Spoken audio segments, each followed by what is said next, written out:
আচ্ছা মাসি, তাহলে ও আসতে পারেনি? যার ফটো নিয়েছিলাম ওখানে, কি নামটা? নাম বলতে পারবে? বলতে নেই। আচ্ছা ঠিক আছে, তোমার নাম কি বলো? আচ্ছা ঠিক আছে। তো তোমার স্বামী এখন আসতে পারলো না, কি হয়েছে ওর অসুবিধা? হাঁটতে পারছে না।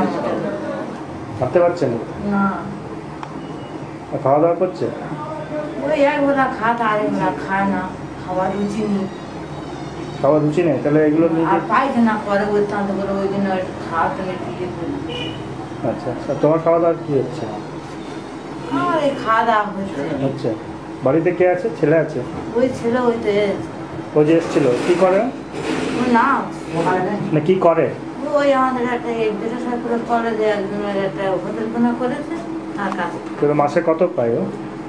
মাসে 700 করে দিচ্ছিল, এবার দিতে 800। আচ্ছা আচ্ছা।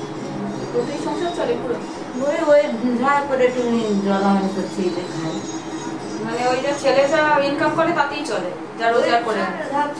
তুমি কিছু করো? হ্যাঁ, তুমি কাজ করো না? একে? এটা আমার মেয়ের মেয়ে। মেয়ে কোথায়? মেয়ের সেই স্বামী ভাত দেয় না, কলকাতা খাটতেছে। তো মেয়ের সঙ্গে মায়ের সঙ্গে থাকে না? না, তোমার কাছে খাওয়া দাওয়া সব তোমার কাছে রোড খরচা দেয় না? মামা দেয়।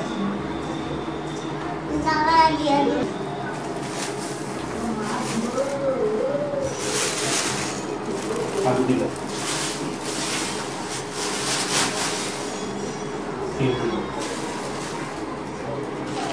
লবণ দিল,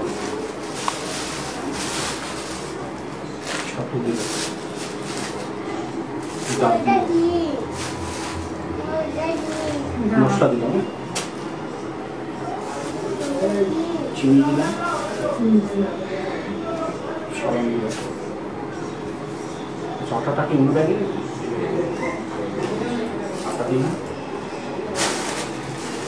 ছিঁড়ে দিল,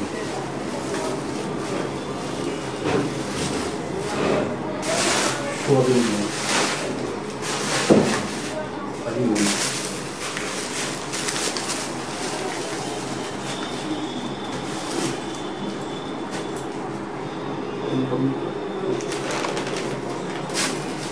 ঠিক আছে। আমরা এটা 1 মাসের খাবার ভেবে দিয়েছি। 1 মাসের একজনের খাবার এটা হবে? 5 কিলো চালে হবে 1 মাসের একজন? জিজ্ঞাসা করছিলাম, বলো কত কিলো লাগে মাসে? বলতে পারছি না কত কিলো থাকে। এটা কম লাগছে কেন? এটা কম লাগছে না, আমরা জানতে চাইছি, বুঝলে তো, মানে 1 মাসে কিরকম চাল খাওয়া হয় সেটাই জানতে চাইছি। একজনের 1 মাসে কত লাগে? আর